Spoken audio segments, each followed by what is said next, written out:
Get more confidence. Get that promotion. Get moving up the corporate ladder. Get a better gig with an MBA from Mays Business School at Texas A&M University. Whether you're starting out or stepping up, now you can take your career to a whole new level with a full-time MBA in College Station and convenient weekend options at Houston City Center. Texas A&M has a program to suit your schedule. Visit mba.tamu.edu. And gig 'em, Aggie.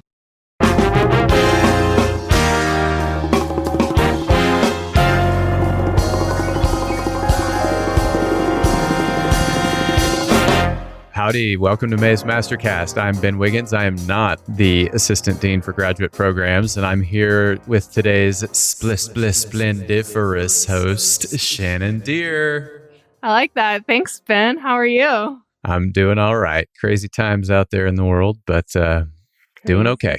Crazy times. Good to see you. Yes, good to see you as well. And it is, as usual, a beautiful day in Aggieland. A beautiful rainy day, but I'll take it. We need it. Yes, yes. On today's show, we have a Texas A&M legend. Mr. Fadi Kalaouze is a member of the fightin Texas Aggie Class of 1991, but many will know him as the founder of Aggieland Outfitters. Prior to opening the first retail location with his wife in 1992, Mr. Kalaouze paid his way through school by selling T-shirts in the MSC. Since then, the two of them have grown their business to what it is today and continue to represent Aggie spirit in a great way. Mr. Kalouze's story with Aggieland Outfitters represents all the values and traditions that make Texas A&M University such a special place. Absolutely. I loved having Fadi on this show. He was so funny and just had so many interesting aspects to his story, from sleeping in a van to coming across the world to the U.S. to come to school at Texas A&M, and then to just really persevere through many things to start a business that has been successful. And we appreciate him being on the show. And we also appreciate the Beat the Hell Out of COVID apparel they have and the donations they're making to the Salvation Army as a result of that. So check out their gear online at aggielandoutfitters.com. Definitely looking forward to the discussion. All right, let's start with our icebreaker question. What is your favorite superpower? Understand people. I really feel this is where it starts. Listening to people and knowing what they need or what they are asking for. And I would like to do it more and more, where I'm so good at it, where I see people what they are really saying. I mean, not, a lot of times they say one thing, but they mean something else. And unless you put yourself in their shoes, you never find out what's going on. I mean, you hear a lot of things going on. So anyway, really get to feel exactly what's going through their mind or what they might be within a year or 5 years from now. That would be the best superpower I can have, is kind of project what they are thinking and they would like to have, and seriously, not just listening to the words that comes out of their mouth. Do you think that would serve you best as a boss, as with customers, in your family? I mean, obviously all the way around, but where do you want it the most? Everywhere, honestly, as a father, as a husband, as a businessman, it starts there. If you're not listening, how can you fix the problem? If it is a product they need at the store, or if it is a need that your son is asking for, or your daughter, or you need, it starts there. And if you really understand what they are coming from and what they need, you can answer that question as a leader, as anybody. Mm-hmm. Great. We want to get to know you a little bit better. And we start with what we call Patrick Lencioni questions. So where did you grow up? In Beirut, Lebanon. Great. How many in your family? 5, including my dad and my mom. What did your parents do and how did that impact you? My mother was a housewife and my dad worked for a phone company. He managed a small territory, and that's about it. How did they impact me? Their work ethics, working very hard. I enjoy the balance between a family and work. I really do. It's not just about money and work. And so my mom infused a lot of this in us, and the same thing with my dad, but it was more like a balance between work and family. What was your greatest challenge as a child? Oh, I had a lot of challenges. I was born in a town, or at least being raised when I was a teenager into war in Lebanon. We had a civil war. So literally, I remember a rocket hitting our building, and me and my dad was there. The whole glass shattered all over the place. We're running down to hide. So there were a lot of war issues and war problems. You don't know when they start sending shell bombs or rockets to the area we're in, and you have to hide. You have to hide under the ground. You have to hide in places where the rocket won't get you. So there were a lot of challenges. We got picked up at the high school. I was in my senior year to go train with the army, so to go fight the war, and it was not an experience I wanted to see, because I've seen a lot of Christians. I'm Christian Lebanese. I'm Catholic Lebanese. And then there was a war between the Christians and the Muslims. So they took us to one of the wars that was happening at that time as high school kids trying to help.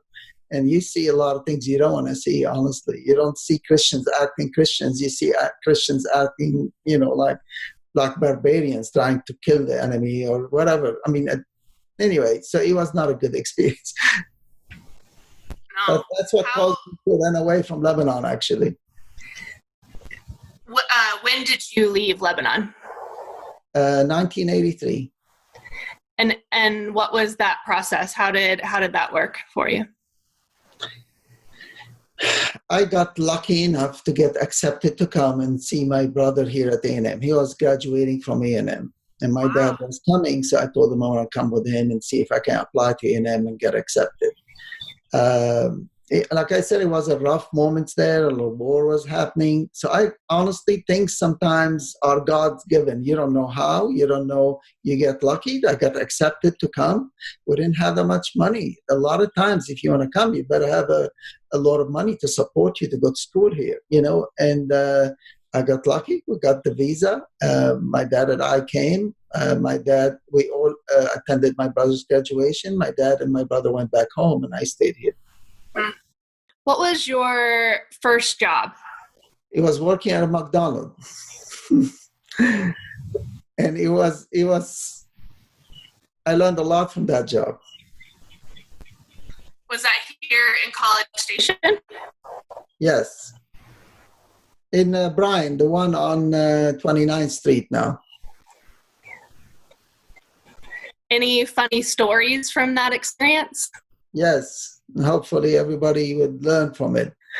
So I didn't know what I'm doing, right? So I basically started working. They picked up 3-4 of us to see which one stays, which one goes after 2 weeks.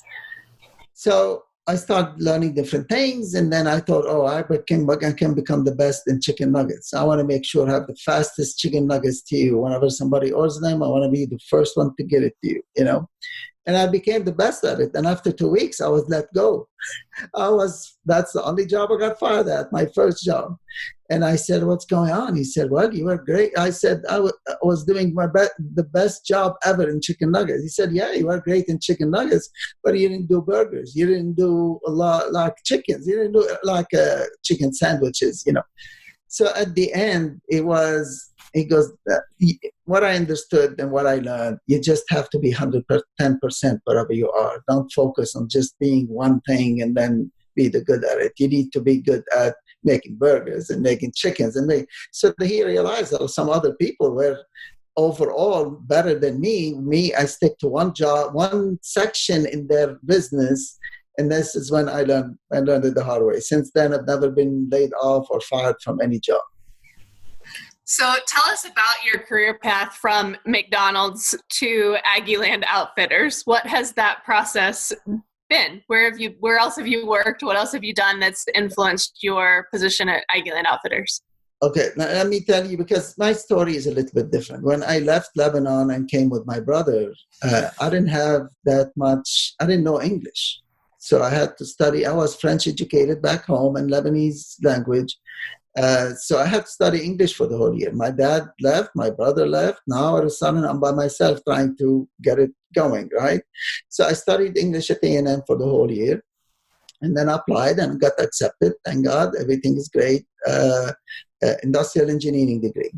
So, but throughout that, after a year and a half, because of the war in Lebanon, the money devaluated big time. So my dad was sending me money every month to survive, pay the bills, pay the apartments, pay A&M. Mm-hmm. And overnight, every $1 used to be equal 3 to our Lebanese lira.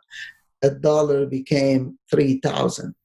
So this is my dad, who was regular working in the phone company, making equivalent of 10,000 of our money. It equaled 3,000 before that one day. Overnight, that 10,000 becomes $3 US. I come from a family with no savings, nothing we can sell. I had 2 other older siblings. My parents had to pay to send them to school, so there was no savings. So here I am, A&M. I owed A&M some money. There were installment payments, so I paid the first 2, and I was left with another 2 for that semester. And then he's in an apartment. I don't remember exactly how much it was, but it was a monthly payment. You have to pay your rent, you have to pay your utilities. So in 2 months period, A&M said, listen, you're not coming back till you pay us those 2 months. The owner was very nice. It was an older lady, landlord. I never forget her. She said, listen, I can let you stay for 2 more months, but that's it. I cannot let you stay. So I slept in a van for 3 months. And literally, this is what led me to doing a lot of things in the future. So I was in the Culpeper Plaza parking lot, parked inside a van, sleep at night. A lot of people realize later on, and they come shake the van at night and try to see who's in it, and I will never come out. But I mean, I had to try to figure out what I need to do, how I'm going to be making money to go back and pay these people. A friend of a friend came up and he said, listen, I know somebody who can sell Kivu flags. It's like 8x10 flags or 3x5 flags. And you can set up on the side of the road. If you sell some, you may give him half and keep half. I used to sell those flags for like $10, and some of them are 12 or 14. So that's what I did. You will see me and Brian setting up a rope, setting up all different country flags, Mexican, Italian, all different flags, and rock and roll flags like ZZ Top and all these old group. Pink Floyd was one of the most popular flags. So sold some, but what happens 1 week, 2 weeks, people bought what they need. You're in the same location. There's nothing new. You need to move forward. So I started traveling, and I bought that van I bought. It was a $700 van. It had a bed in the back. It had a sink, but no water. So basically, you brush your teeth in the morning. I used to take a shower at G. Raleigh White. And when I start traveling, I start taking showers at truck stops. You pay them $5, and then you take at that time, it was $5. I'm not sure how much is it now. So I start driving that van all over the state of Texas, from here to Hearn, to Austin, to Dallas, and I'll share a story with you one night I never forget. And that's good moments because it teaches you a lot. So here's me in Plano, sleeping in my van at night, and a police officer, and then 3 a.m. in the morning, red and white, sign outside, get out of the van now, get out of the van now. So you have to understand, it's so hot. So you sleep in the van at night, almost with your underwear. There's nothing else because you're inside a metal, hot vehicle, Okay, so I start saying to the officer, listen, officer, I'm in my underwear. And then I realized that 2 days earlier, I bought a BB gun and I put it next to me in the bed. So because I was afraid somebody's going to break in and then steal the flags that I don't even own. It's not my property, So I looked at I said, I knew what was going on. So I said, sir, that's a BB gun. Look at it. It's a BB gun. I'm not going to touch it. Just look at it. It's a BB gun. And he goes, get out of the car now, get out. I mean, I don't blame him. It looked like a real gun, honestly. So I got out of the car, 6 feet away in my underwear at night. All the cars passing by, Finally, the police officer looked at the gun. He realized BB gun. He took my driver's license, looked. I've never had any criminal records in my life. He said, I'm sorry, we had to check. We saw you on the side of the road. We didn't know where you come from, but wish you the best, and you can stay here, no problem, So, I mean, experiences like this, you never forget. But it teaches you a lot of things. It teaches you humility. It teaches you a lot. I've been through a lot throughout that period, but that's what got me to be later on being successful. Nothing comes that easy. I just wanted to share that story. So most people think, I had the money no, it was not. It started all the way there when I was sleeping in a van and traveling all over the States. You have had these challenging experiences, a lot of them as a result of not having money, as many people in America do have challenges because of that. How do you instill some of those lessons in your children? You talked about being a father. How do you instill some of those lessons in your children when they do have more than you did? Those were valuable, challenging, but valuable experiences for you. How do you pass that down to your children without them having to struggle as much as you did? That's a very good question. It's hard. You cannot fake it, really. You just hope you don't give them enough to spoil them, and you make sure they have to earn it. But it's not the same. I was in different timing where I needed to do it. They don't. They're not going to sleep in a van, But what you do, you don't give them everything you can give them. Otherwise, they get everything easy. Otherwise, they don't have to work for it. You just make sure they work hard for whatever they earn and they deserve, and you encourage them and you support them. I imagine it's hard, though, because you do want their lives to be easy, even though you know that those challenges build perseverance and character. You still want their lives to be easy.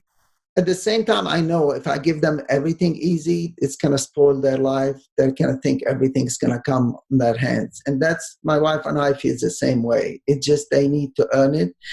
Not being mean to them. There's a big difference, to not support them. You need to support them. You need to help them. You need to walk them through the events of life. So you started Aggieland Outfitters with T-shirts. You were selling flags, and then we get to T-shirts at some point. Let me tell you, how did this go? So yeah. I sold flags. Didn't cut it. Like I was barely living. I would be left with $1 or $2 in my pocket all day long. Like really not that much. What got me back to A&M is something called Oro Sunscreen. What Oro Sunscreen is, it's a cardboard you unfold, put it on the dashboard of your car, and it protects it from the sun. A company came out of a cool design that looks like sunglasses. So all of a sudden, your car looks like it's wearing a sunglasses way back then.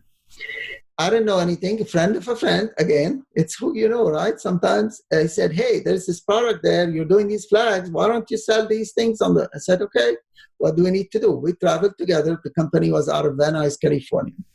We bought some pieces from them, and we came back here, tried to sell them at A&M for 2 months. Nobody wanted them. Nobody knew what they are. Nobody is like, what is this? No, I don't need it, So the deal was, he buys them, I'll sell them, give him, we split the profit. The guy came and said, listen, I don't want any money, man. All what I want, if you want to keep selling them, just to get back the money I invested in them. But I don't want to be involved anymore selling the stuff. I'm moving on in my life. I said, okay. I said, do you want to wait? It was like summertime. It was more like more June or May. May. It was May. I said, June's coming up. It's going to be hot. No, man, I don't care. I'm moving on. I said, okay. So June didn't sell that much. July, I started selling them. So I went and we used to sell some at the MSC, like set up at the MSC, but nothing was flying there. So I went in my van, set up in Bryan, put them on that van, and then sat down there. The first day probably didn't sell anything. And then one a day, start selling 5 a day, 10 a day, 20 a day, 30 a day. This is something at that time we were buying very like 65 cents, selling it for $5. No overhead, nothing. I'm the only one there sitting all day long, You can figure out, you can do the math. We made a lot of money. I made a lot of money, paid back all what I owed to the person who bought them, and paid enough money to pay A&M, pay the apartment, prepay everything. Nobody trusts you now because you have to prepay. So prepay everything, and then went back to A&M. So, but at the end of that summer, Walmart starts carrying them for $1.99. And that figures. It's like, people soon that would know there is a good product, they're going to sell it. My sales kept going good for a while. I didn't know Walmart had them, and then they slowed down a lot. So this is when I knew, hey, it's time to start doing. I'm back at school. I need to do something at A&M, sell something on campus, or Went to New York, look for different ideas. In New York, there are a lot of streets that are wholesale sections. So you pick, you look. My goal was to make an Aggie perfume. Something is, if you walk around and you smell like this, you're an Aggie. You don't need to wear a maroon and white and ATM. So tested different perfumes there, came back, tested them on ladies. Hey, what do you like this? And then finally picked up one that smelled similar to another famous perfume at that time called Patou or something. It's a French perfume, All right, that's great. Put Lady Axe perfume on them as a label. Have a nice box. And then I start putting flyers everywhere. Hey, you want to smell like an Aggie? Come and check me at the MSC. And this is when everybody comes to the MSC. Goes, yeah, you want to smell like Manur? You want to smell like this? That's what an Aggie smells. I said, no, man, that's not what I meant. I meant if you're somewhere at a bar or a nightclub, you can smell this smell. It didn't go well. The perfume business turned out to be very critical. You're so careful what you put on your skin. You might get skin rash. You might be allergic. This is some kind of guy out of the MSC sending me perfume. I'm not going to buy cheap perfume, So while setting up, we used to set up during football games. A lot of people would walk to that MSC and go to the game. At that time, A&M managed the bookstores. There was no restrictions. Like a lot of people were there. Barnes & Noble was not there to tell you what to do, what not to do, A guy who, we used to be like 25 tables at the MSC. One guy walks to me, and this is a guy nobody talked to there. Why? The F word on his mouth all the time, the cuss word on his mouth all the time. It was so vulgar, and I used to be nice. I used to say hi to him. Every time I walk in to set up my table, and he walks to me and say, Fadi, what in the F word do you think you're doing? I said, I'm trying to sell these perfume. That's how I pay my way through school. I'm trying to get some money to pay my tuitions. And he said, can't you tell 25 tables here and probably 24 or 23 are selling T-shirts? Why don't you go make some T-shirts and start selling? So this is what led me to the T-shirt business, And advice, I tell people, this is the person nobody expect to get an advice with. I got an advice from somebody who nobody wanted to talk to. Nobody even wanted to say hi to. You never know when you get your advice and who give it to you. You just need to be listening to people, and you need to just be patient with a lot of people, because you never know when one word they say changes your life. And that's exactly what happened with that gentleman. One word he said changed my life. The next week, I made up a T-shirt, started selling it at the MSC. People, when I printed it, they start laughing at me. I didn't sell that much, but it was a good start. My second shirt, we're still selling it till now, made me a lot of money to keep going. Within a few weeks, I became the number one guy between all these 23 people, 24 people selling T-shirts. What is the design that you still have now? It's kids kissing. It's two kids kissing each other. Yes. Yes, and then, the other one, look, you got the right one, baby. And at that time, we had it with the TU, like on the dress. Now we're doing it with LSU and different teams. At that time, we had the TU, and the lady was not being kissed. And then the A&M had on her dress, the one that's being kissed. What a smart design. If you look at it, it says copyright 1992. That's exactly when I did that shirt. That's incredible. That's incredible. And it's such a famous shirt. I mean, it's such a well-known shirt. So it really was that shirt that put you on the map. That's amazing. It's crucial to lead you to Aggieland Outfitters. Let me say one more thing, because I start setting up T-shirts on the campus, selling them. Whenever I'm not selling, I'll put them down. They let me put them in the basement, go to my class, come back. I lived at the MSC, literally. Like all day long, I'll be at the MSC unless they knew my class schedule. Oh, he has a class schedule, 11 to 12, he'll be back, right? So, but the key I want to lead to, being at the MSC, I met my wife at the MSC. So this is what I'm trying to say. Like, I was there all the time, and then we met, we talked, we dated, and I ended up marrying my wife, who's my partner now in the business, through selling T-shirts at the MSC. Isn't that something? So whenever I graduated, and then she graduated, we opened Inspirations in the mall at that time. And then from Inspirations, it took us to Aggieland Outfitters. But it started with Inspirations, selling T-shirts. And then in 2000, we opened the first Aggieland Outfitters in the mall. And then 2002, we opened the one on George Bush Drive. And then 2012, we opened the one on University Drive, our flagship store. I remember Inspirations in the mall. That's how it started. I was manage, and I'll go out. I used to travel as far as England to get some posters for the store. I realized it has to be unique and different. Otherwise, nobody's going to come our way. And we did a lot of unique things, and we sold a lot of good things. That's great. Today, what is Aggieland Outfitters' key differentiation? How do you differentiate yourself from the competition? I mean, most people could make a shirt now, but you're doing it differently. How? It's the same thing. Uniqueness, quality, standards, service. There are a lot of things. Again, what do people want? They want to be respected. They want the service.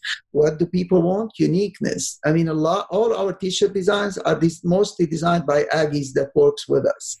We don't just, a lot of them, if it is a brand name, you just have to get what Adidas have, what Peter Millar have, what a lot. But all these T-shirt wall, you see almost 140 different designs that are all designed by us.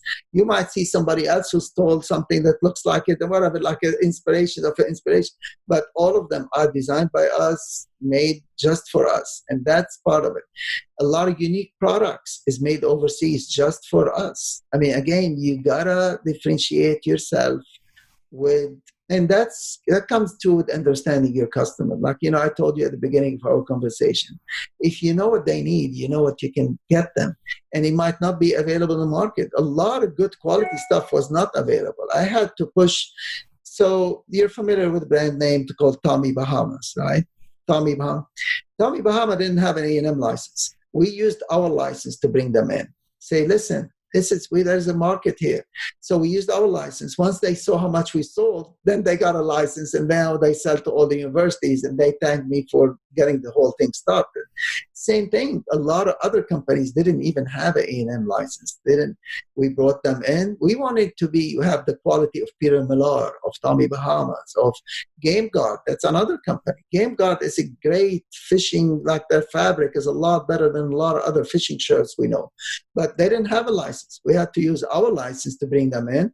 They realized how much money. Now they have licenses for a lot of other universities out there. So, but the key is it was more like a payback.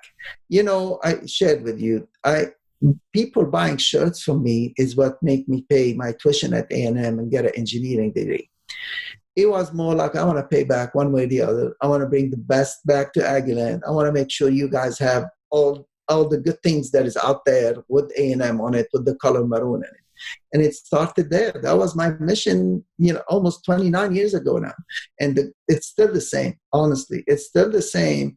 If it is a lady's dress that nobody makes but in navy, but we'll dye it in maroon, or a sweatshirt, or bringing a brand name recognition, we're bringing a lot of good names. Still every year we seek out some famous, names that we talk to them into making it into maroon, or sending it to us under our license, or them getting a license. So if you go to Aggieland Outfitters on University Drive, and I promise you, and I'll challenge you, I visited all the SEC schools. There is another single store like that. All of them are cookie cutters. All of them goes to the show and they buy whatever they supply and they come back home. We get creative. Every day this year we got a pillow, and I want to mention it on air because I'm so proud of it. It has the ring on it, but we can customize your year on it. We can embroider the year you graduated or your parents got graduated. My vision is, and I'm hoping every house will have 4 pillows, 3 pillows every year with every person when they graduated that year. But that doesn't come overnight. That comes with the artist that was with us, who draw the shirt. I seek the good factory who can put it on a good pillow with a good, great quality. A lady works for us, said, hey, why don't we embroider now all of a sudden we have a team together that created an item that you can have for the rest of your life. And I enjoy this. I enjoy bringing a lot of creativity, a lot of items that nobody else has but us. It just, it makes us, it makes us survive. Like you just said, everybody's, out there selling A&M stuff. How can you stand out? Yeah, it sounds like there's your past uniquely positioned you to be both entrepreneurial and to marry that with purpose. That, like you said, you want to bring recognition to A&M. You want to bring uniqueness to your customer. There's some entrepreneurial aspects of that, but there's some altruistic aspects of that too that you've been able to bring together. One of the things I know about Aggieland Outfitters as a customer and a fan and a member of the community is that you have really ingrained your business in the community, and you've continually demonstrated the importance of giving back to the community. Why does that mean so much to you? The same thing. This community paid my way through school. The Aggies, their kids, their parents, it's a payback. And you just cannot sit down and enjoy the success. It's not your success. A lot of people are paying our way through. Till now, if you go to our store and help us, we owe you. You're the one who's paying my salary and everybody's salary in that store. So in a way, you just cannot distance yourself and you think, oh, I made it, I don't need you. No, I need you every day, and we need each other's every day. We need to support each other's every day. I need to satisfy your needs, and at the same time, don't forget that the favor that you did buying that piece from our store. It's interesting though, because you could have had a much less gracious view about your experiences. You could have felt like what you're saying is that the community paid your way through school, but you had some really hard times getting through there. You could have left that with the attitude of, I did this, I made my way through, I worked so hard. And it sounds like that having that other attitude, having the attitude that you have, has served you well. That's a great point. And honestly, this is the people that I don't look forward to. Like a lot of business people you see out there, the I word, their team makes them. Our team makes them. You just have to understand, once they get to that level, they are going backward. And the same thing with me. My wife helped a lot in this business. The employees we have, without them, we wouldn't be here. It's not just me who made it. Yeah, at that time, out of the van, yes, but not now. Once you have an organization, it becomes about the organization, not you. And that's crucial, really. A lot of people don't deserve the credit. If you got an organization if you're one employee, yeah, you deserve the credit. And then you have to be respectful and appreciative of people's help.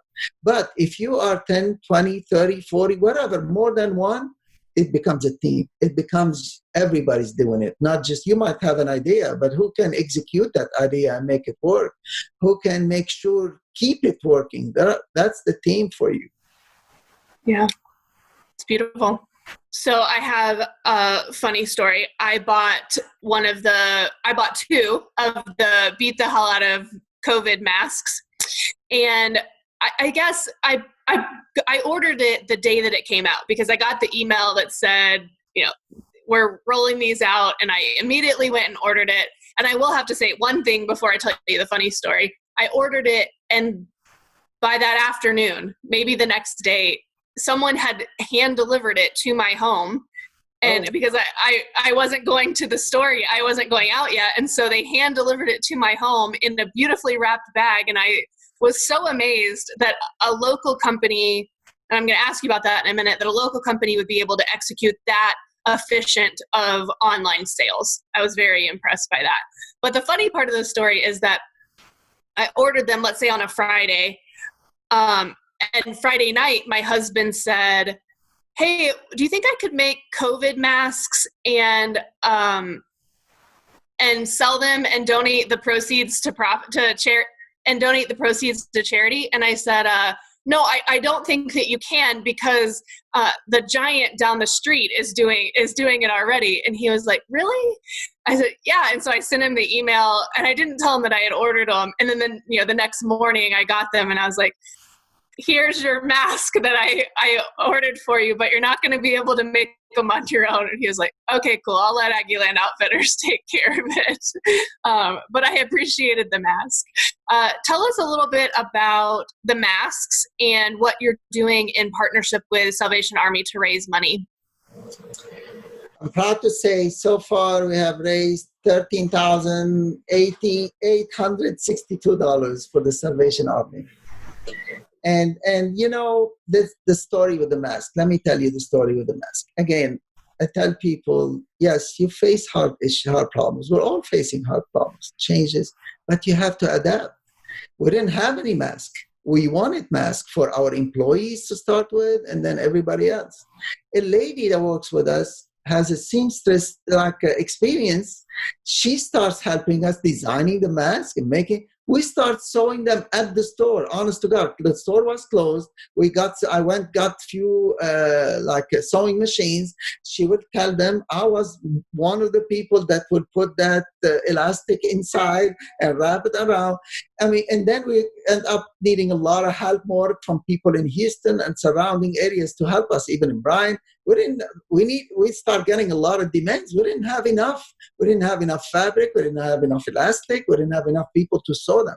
So we sew in a lot of it. Now we're trying to import and buy, but for almost 3-4 weeks, we were sewing them ourselves, literally in College Station, Texas. And then we found somebody to print them. Our printers were so good into catching up, so you needed to adapt. Now, what goes next is who to partner up with. There are so many good organizations in town. We realized with the Salvation Army, if we were to give them the money, they give it to the needy, whenever. And we thought we partner up with one company and we make it good. And we did it before. I don't know if you know, during Harvey, when it happened in Houston, we donated a check of $50,000 to the Red Cross.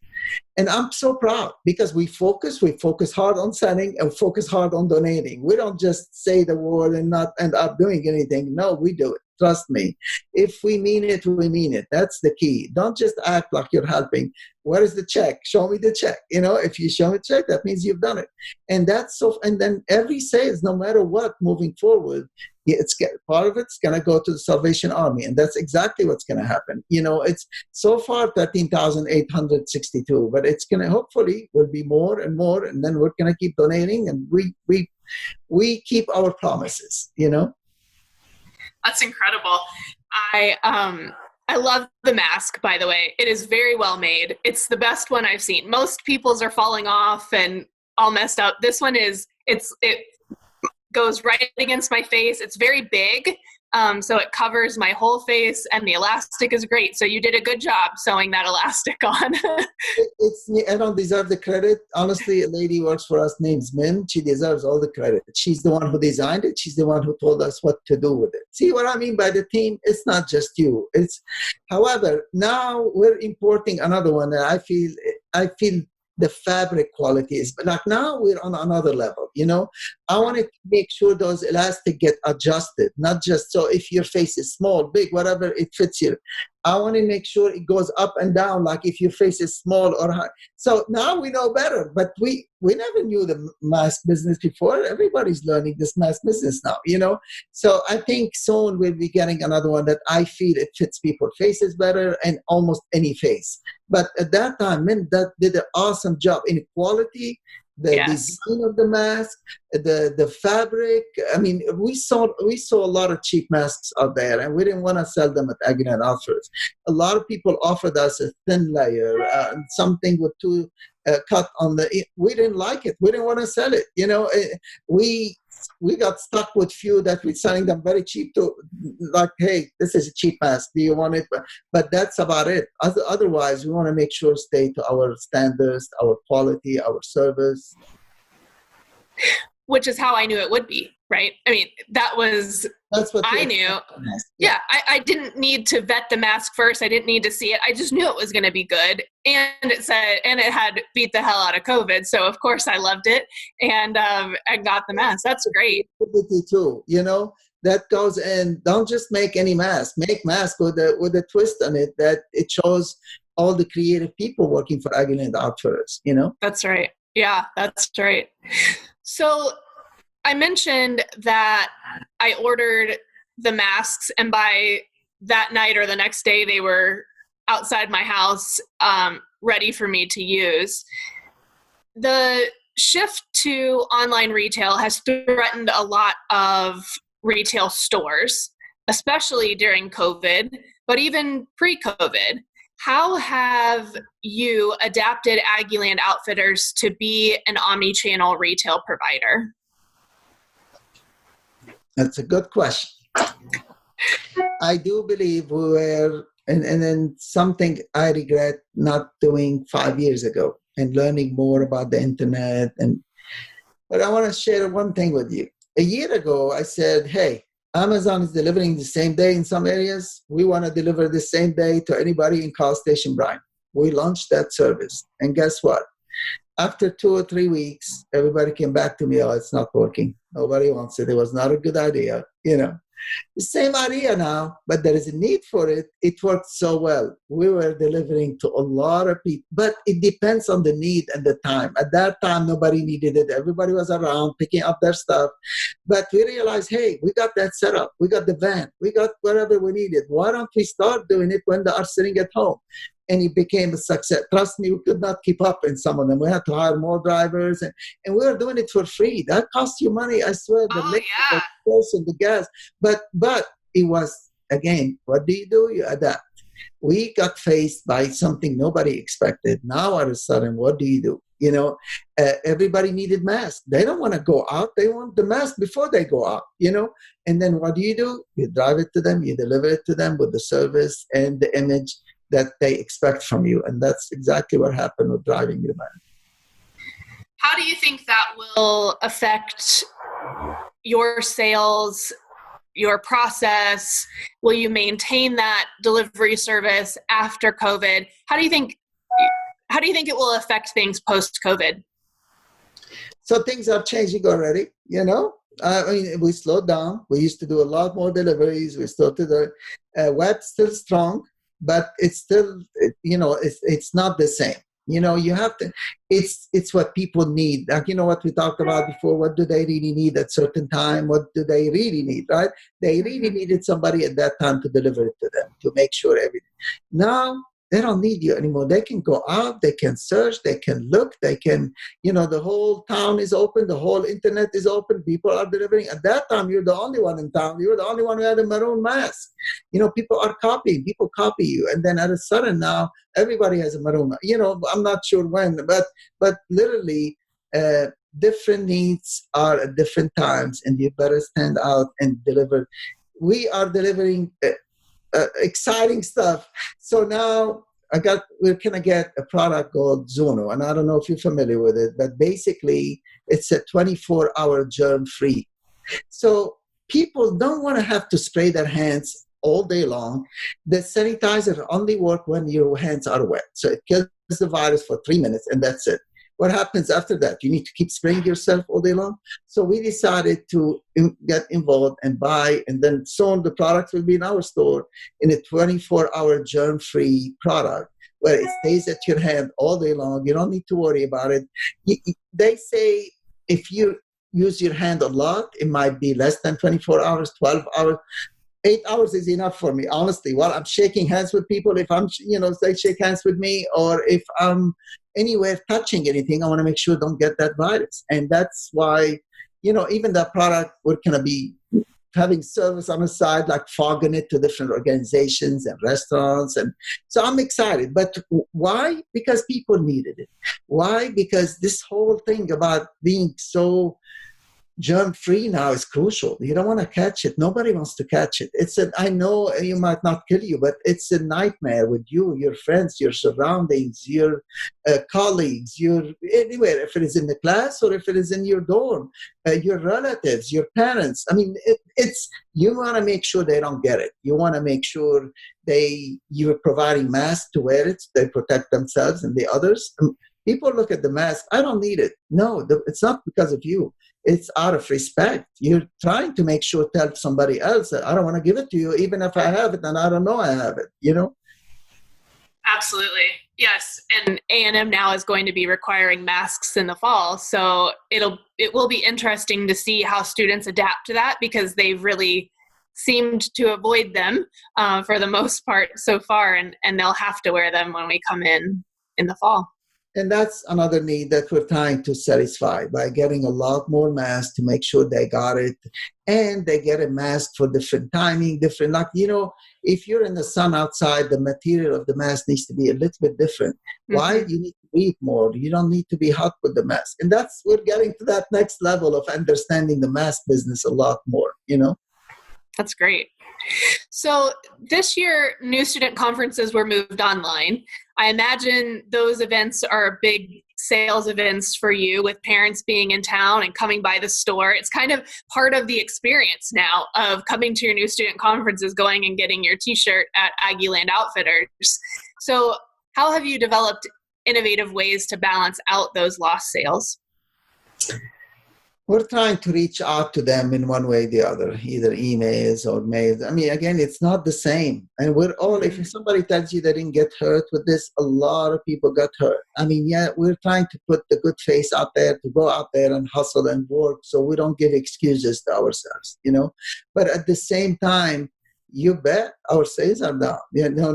No maroon and white game, no parents' weekend, no graduation, no ring day, a lot of these things we got hit, However, thank God we're still alive, we're still healthy. Now it's a matter of how can we make, like you said, how can you compensate? You just either online or, we're trying. And if somebody tells you got the magic formula, we're all trying different formulas to see what will work, but it will never be the same. That experience coming to A&M campus and feeling this campus and coming to our store and browsing around and see all these t-shirts, it's not the same. We try to do Facebook shopping. So basically you call us and through FaceTime, right? Through FaceTime, we'll walk you through the stores and we show you. It is. Some people like it, do it, but it's not the same. Nothing is the same. I tell people there is a spirit. You cannot feel that spirit online. You got to come and you cannot feel it. And that's the spirit of Aggieland, the spirit of Aggieland Outfitters. It doesn't matter. It's just that spirit of that store when you walk to it, when you feel the people, the customer, how they talk to you, it's hard to relay this online. Yeah, especially the university store with the pool table and it is an experience in that store to go in and spend a lot of time and shop for sure, but really experience the whole store. That's the whole idea. That's how retail is surviving. Trust me. It's not because we're carrying the same thing everybody else is carrying. You need to be creative, you need to be unique, and you need to provide that experience so you can come next time. Otherwise, why do I want to come if I don't feel anything, Yeah. And you could definitely feel the buzz of a game day weekend. You can feel that buzz at Aggieland Outfitters most days when you walk in. We're trying to get more people to come, vendors to share their experience. Really, it's becoming with the wine selection we just added. Some wine people are just coming those football weekends, I don't know if we created this section. It's called Best from Texas. So almost any Aggie making any product, I highly encourage them to talk to me, because my goal is to carry a lot of Aggie stuff in that store. And again, part of payback, right? Certainly, if it's a good product. I mean, I'm not saying we're going to carry a product if we don't feel, support. But we have a lot of wines made by Aggies. We have a lot of cheeses, a lot of meats, a lot of things made by Aggies. And I love that. I love providing a platform for them, or just a place for them to sell their products. We have a huge section. It's called Best from Texas, but we're trying to narrow it down to just Texas made, and Aggie Texas. Otherwise, it becomes so big we don't have the place for it. But if you're in Texas and you're an Aggie making product, call me. Really, that's the key. That's great. I want to talk about your vision for Aggieland Outfitters. Let's pretend it's 5 years from now. We're 5 years in the future, and you say to yourself, I can't believe we accomplished that. What was it that you accomplished? What do you think would tell you that you've been successful 5 years from now? You know how we're the leader in Aggie Gift now in brick and mortar? I want to be the leader in Aggie Gift on the internet. That would be my dream come true, because again, the internet is growing, and there are huge people who you're fighting with.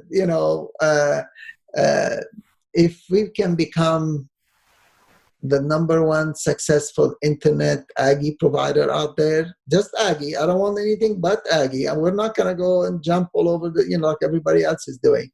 That would be the ultimate. I think you can do it. Jumping into rapid fire, what do you consider your most valuable failure?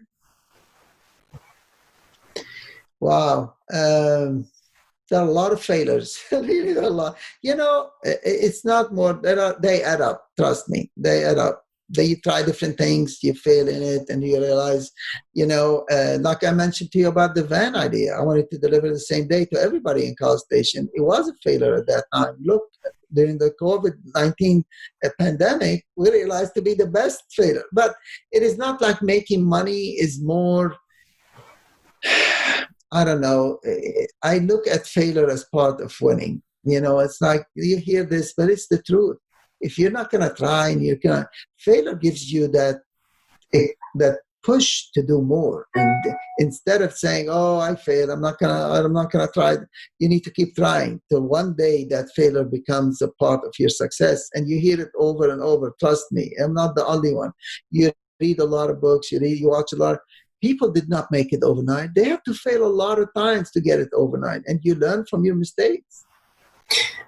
It definitely sounds like a theme in your story. It wasn't the first T-shirt that was successful. It was the second. It wasn't the flags that was successful. It was the guards on the shade guards. Yeah. And even then, that wasn't successful for long, but that was okay because you were prepared to move on to the next thing. It seems like that adaptability has been the key differentiator for you as a business. Let me share one more story with you. Yeah. With my wife, the same thing. The first time I tried to date her, I ran through a lot of humps. And then at the end, when I got to talk to her, I'm sorry, I have to have a boyfriend. I had to wait a year till I see her at the embassy again. Walked behind her in the bookstore, pretending I'm buying a pen. Hey, how are you doing? Whatever. What about having dinner on Sunday? And she said yes. And I'm like, what? Did you say yes?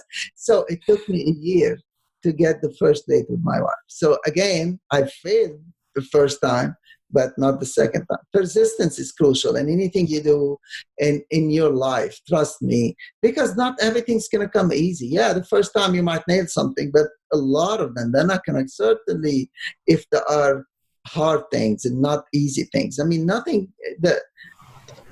almost anything you accomplish a lot with, it's hard. It's not easy. If it is having an A, it's not.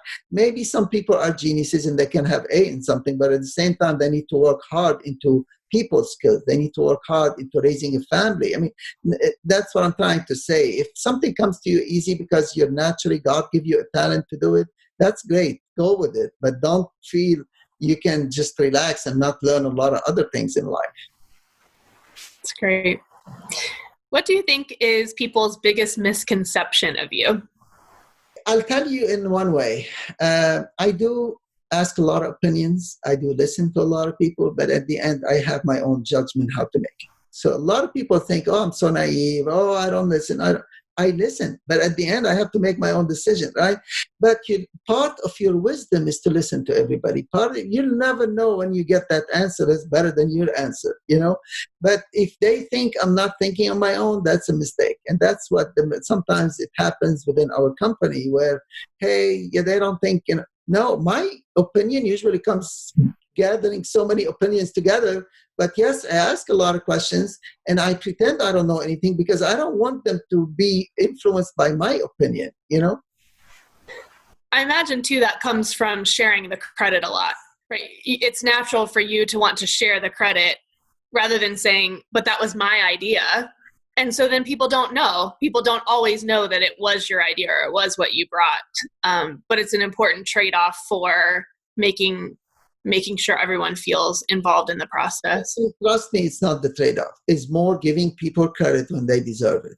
Mm-hmm. And I'm not saying if somebody says who came up with that idea and it was me, I'm going to say it. It's not like because I want to feel great, because that's the truth. I'm not going to lie to them and say so-and-so came up with it if I came up with it. But a lot of other time, I didn't come up with it. I don't deserve that credit. Don't give me the credit. What is the book you've given most often as a gift? How to Win Friends and Influence People. That's a good one. That's a popular one. I love it. It goes back. You remember what I told you at the very beginning? You need to understand people before you talk to them. That's basically what I learned from that book, and it's 100% true. How can I talk your language if I don't understand you? Or how can I bond with you if I don't know anything about you and I pretend that I'm the best and I can talk to anyone? I have to know you first. I have to listen to you first. I have to respect you first. And he shows how a lot of successful people were successful because how they win friends and influence people because they understood them better. They understood what they liked. They understood their background. They understood everything, Yeah. If you could have a billboard anywhere with anything on it, where would it be and what would it say? Okay, so I have this motto that probably if you email me, you'll see on the bottom, and everybody keep asking me. It says, add more positive. So, and I, every once in a while, when I get called to the business school to talk about business, whatever, I tell them, listen, at the end of your life, you're going to be judged by so many different things and not just how successful you are and how much money you make. And somebody wants to give me this example. It's like, just pretend you have 5 subjects, right? One is making money. One is being a good family person. The other one, good Christian, or any religion you have. Any good ethics person, good religion, good philanthropist. At the end, you're going to be judged on every single subject, not just one. So let's say the first one, over 20, you're a billionaire. You're the richest man, whatever. You scored 19 over 20, right? But then the second one, you're a family man. You didn't treat your wife well. Your kids well. You were not honest. That's maybe 1, 2 over 20, right? So third is you are not a good person. You didn't help a lot of people. You didn't share a lot of things. You didn't build people up to become better people. You didn't listen to a lot of advice that a lot of these leaders, it doesn't have to be Christian. It could be any religion, Muslim, Buddha. They all have good advice to give you. Listen, you didn't do any of those. Fourth, you made a lot of money. You kept it to yourself. You didn't share it with people, So you scored 3 on each or 4. If you add up your score, you failed your life. Even if you made 20 over 20 here and you had 3 and 3 and 3 and whatever, another 4. Now all of a sudden you got 13 and 20 or 13 and 19, whatever. That's 33 over 100. You failed your class. And okay, so the reason I'm saying this, add more positive. If you feel this word and you shared a lot of positive with a lot of people and you help them change something in their life. You help a lot of kids unfortunate. You help a lot of people who needed advice. You help a lot of, with money or no money. It's not just about money, right? Now all of a sudden, you're adding more positive. You're spreading so people, if you can ask me now, all these leaders, including Jesus Christ, you can imagine how much positive he added to this life. He helped us to add a lot of positivity of every single person's life. And that adds up, believe me. Even he passed away a long time ago, and he was on the cross. Well, but look how many 2,000 years later, how many more people are better because of him, right? So he scored the highest ever. We can never go that far. But let's say before you died, you helped a lot of people, and you had a difference. You made a difference in your family, in your wife, and with your wife, with your kids, with your neighbors, with whatever, right? The highest your score, the better. And that will be my goal in life. The more, I'm not doing enough. I need to do more and more to add more a score of positive. Yes, there's a lot of negativity, but you need to take it away. As a score, you need to score a lot more positive than negative before you pass away. You just cannot leave away messing up people around and creating a whole generation of people that they are creating negativity out there because you messed them up one way or the other, Yep. Sounds like you're leaving a positive legacy for sure. What is your fondest memory of Texas?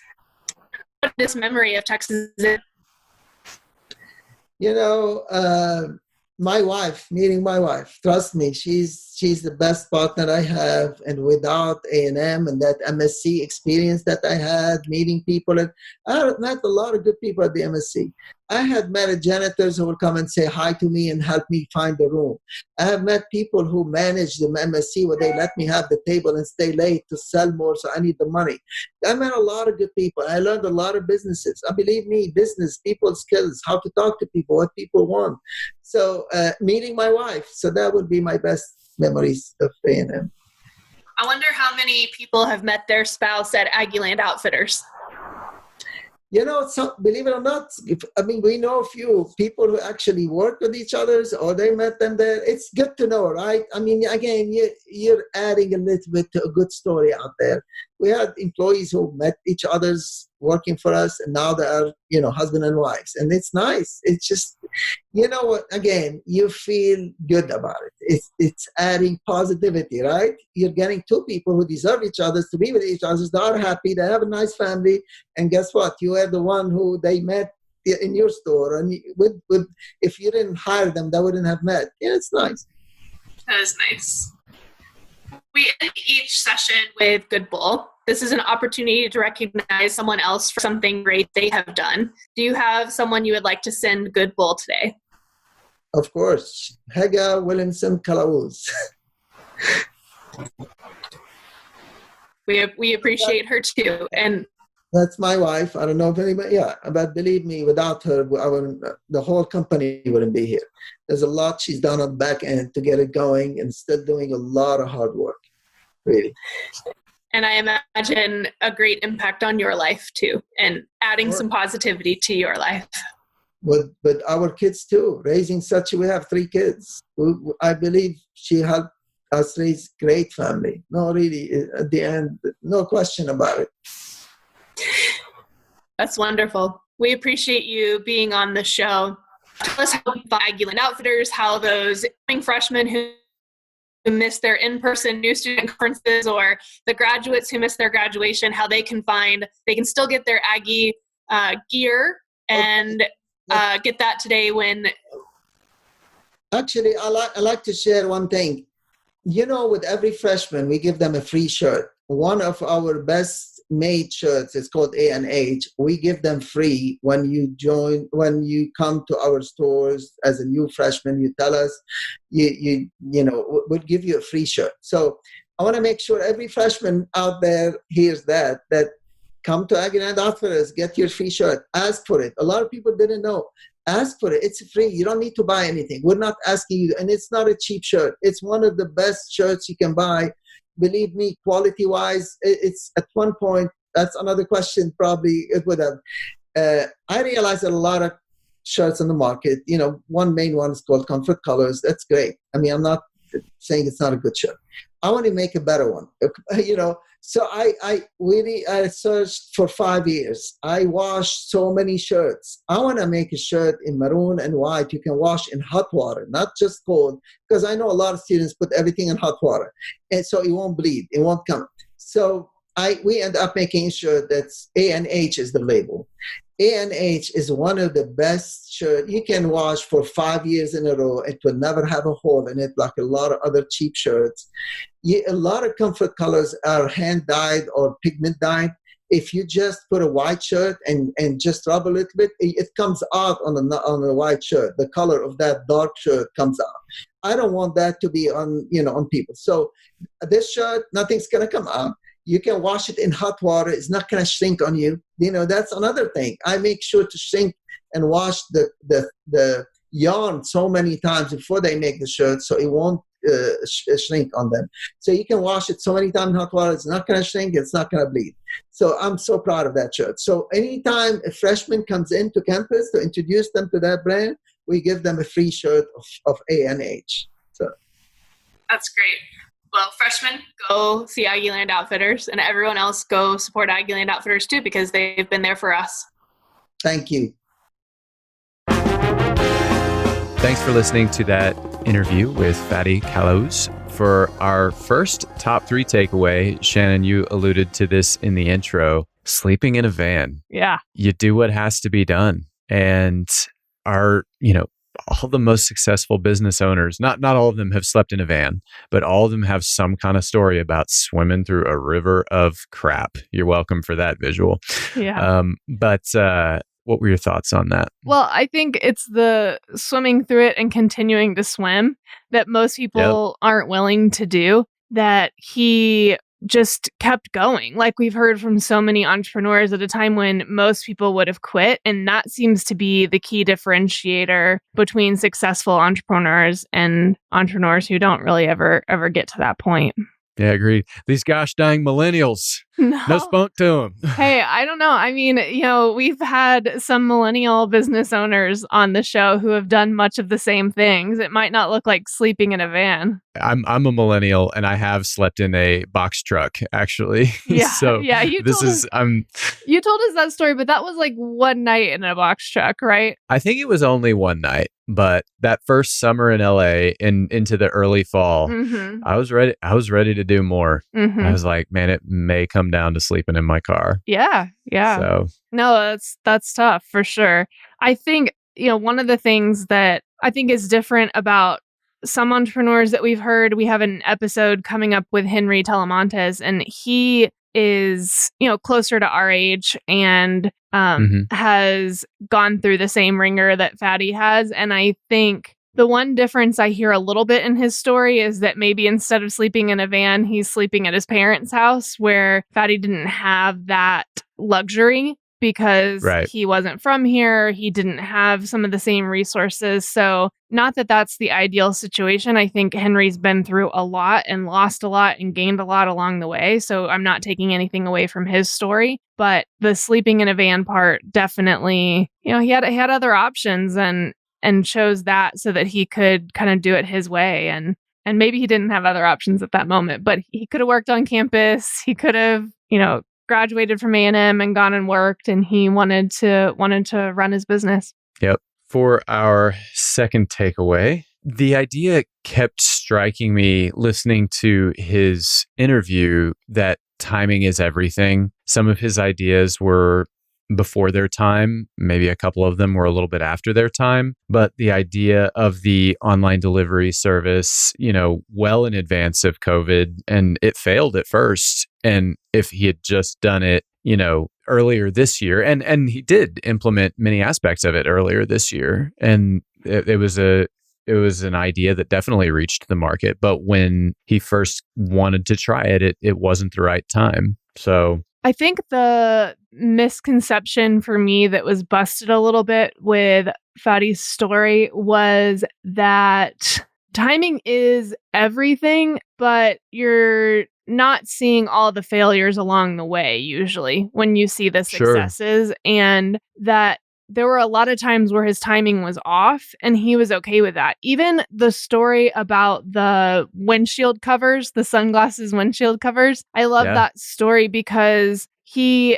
had a lot of success early on with those, and then Walmart started selling them. And instead of, just quitting business altogether, quitting entrepreneurship altogether. He just found something else to sell. And he seems to keep doing that. And it seems like a recurring theme that at some point you might tap out the market and you just have to keep continuing to be innovative and different and try something new. And it didn't stop him at all to have that happen where Walmart starts selling it and that product is just out for him. He's not doing that anymore. He found another product to sell. One other thing that I thought was telling about his reaction to that was, of course, Walmart started selling it. It's a good product.